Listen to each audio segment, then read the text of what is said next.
Hey, how's it going? If you're a Windows user and you also have a touchscreen device, there is so much potential to take amazing handwritten notes, whether it's for work or school. The current standard bearer for note-taking on Windows devices is Microsoft OneNote, but in this video, I'm going to show you an even better option, Microsoft Word. I know. I'll give a quick overview and you can judge for yourself.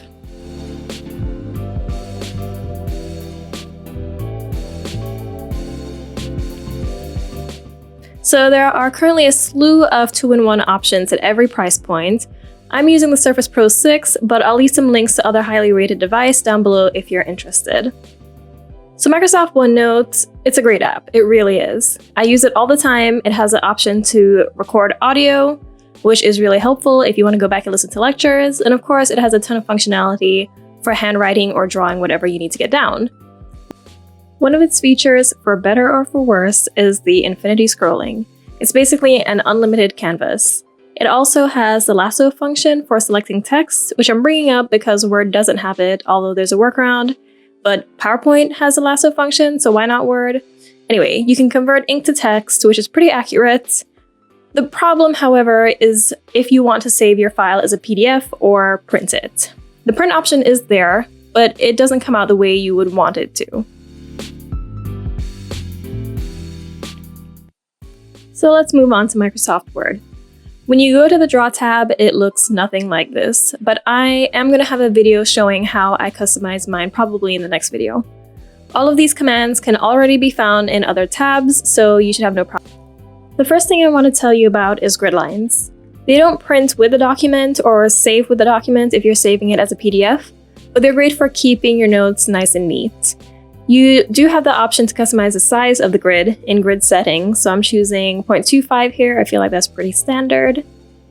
And you can also change the margins of the page to fit your printer settings if you plan on printing it.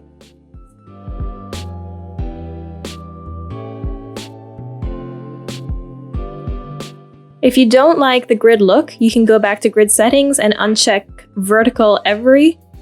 This will give you a lined paper look. Of course, you can always switch back and forth depending on your preferences. You can change the color of the paper, although this also doesn't print or save with the document. And the line colors are adaptable, so they'll automatically change to best settings with the page color. I probably could have picked a more colorful page, but anyway. The pen is pretty smooth, although it does take a little getting used to. There are 5 different line thicknesses, but for handwriting, you'll probably end up using the first and second ones the most. There are some options for fun effects if you feel like making your notes more lively, such as rainbow, galaxy, rose gold, gold, silver, and bronze. You can also choose from an infinite amount of pen and highlighter colors and set the ones you use most frequently in the pens bar. There's also a pencil option, but I can't see that one getting much use. Highlighters also have a variety of thicknesses, and they don't obscure the ink, so that's nice. They just kind of go behind. You also have the eraser tool, but in many styluses, you can just use the base of your pen. There are so many ways to customize your notes and make them unique, organized, and creative. Just a quick note about how I'm highlighting here. It's not very efficient, I know, but it is going to come into play a little bit later. I guess my takeaway here is don't do this, just choose a thicker highlighter. Next, we have the ink to math option. So you can handwrite a formula, and it can be much more complicated than what I'm showing here, and it will automatically convert it to text. There are options to customize your functions further, but there are no options to show you how to solve it, like in the OneNote desktop app, which you're getting rid of anyway. That would be really nice to see eventually.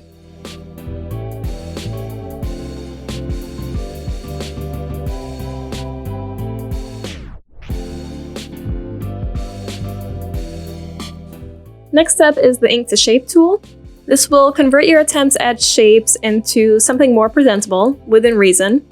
You do have the option to treat it like any other object in Word, such as changing the fill, the color, the line color, and the placement on the page. So getting back to the lasso tool, there is none. So you have to select the object, which selects every little stroke, and group them. After that, you can move it around wherever you want, but you won't be able to ungroup them.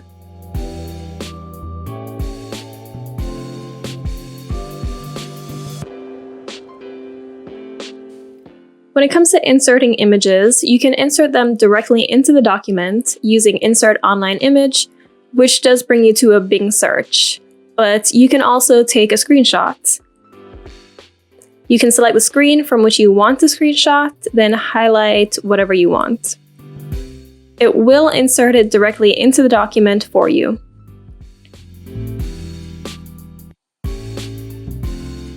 From there, you can change the size, and you can change the alignment so you can move it around the page.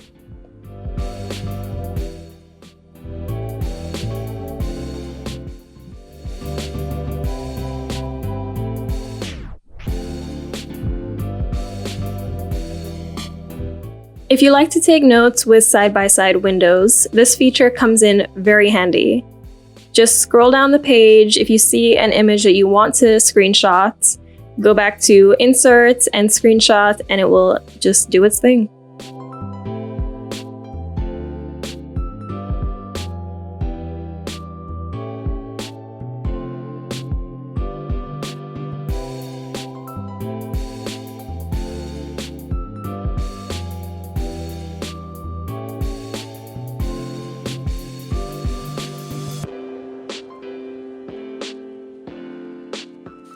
One of my favorite things about taking notes in Word is the option to insert online videos. You go to Insert, Online Videos, you can embed a video, or you can search YouTube directly from the window.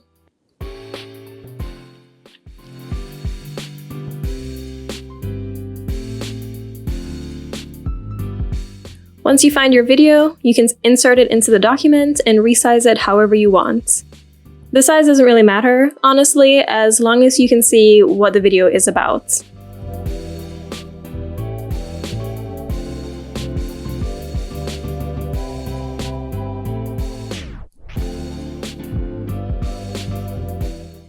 When you click the video, it pops out and you have it right there for maximum convenience.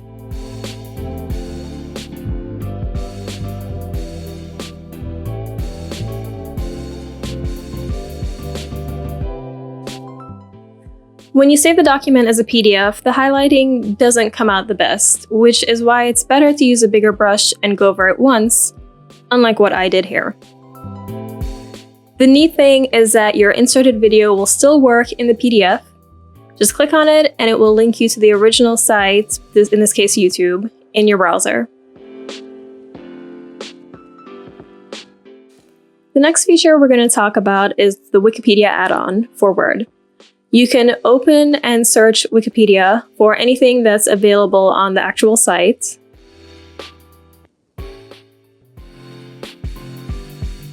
You can browse headings. Everything that's available on Wikipedia is also available in this window.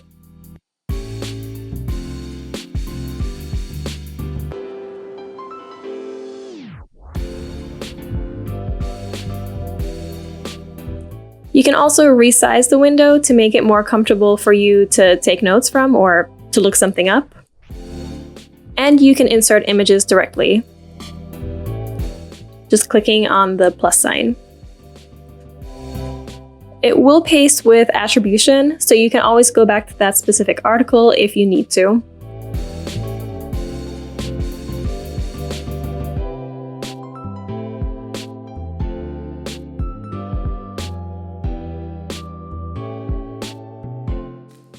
Let's talk about viewing your notes.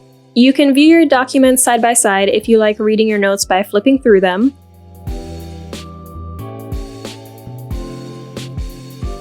And if you notice, I use headings and subheadings in my notes, which you can find on the Home tab.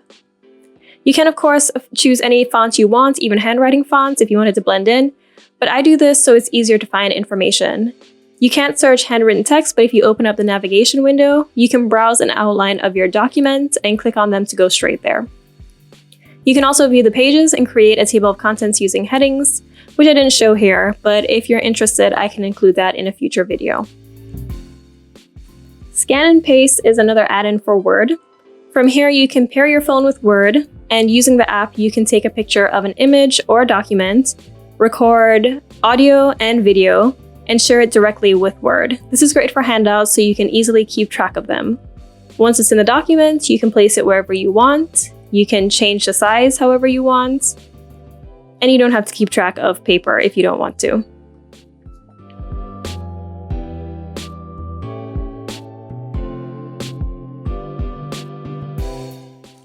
Finally, there's the integration with Microsoft PowerPoint.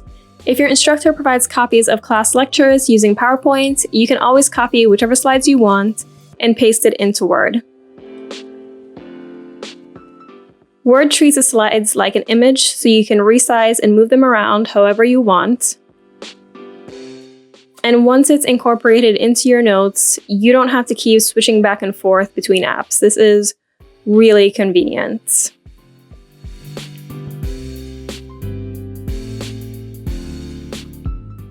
This was a very brief overview of note-taking in Word, so if there's anything in particular you're interested in, leave a comment and I will get back to you.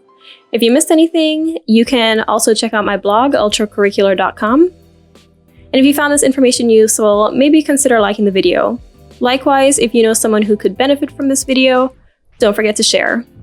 I also have some videos coming up on customizing the Draw tab and taking amazing notes in PowerPoint directly. So if that's something you think you might be interested in, don't forget to subscribe. Thanks for watching, and I'll see you in the next one.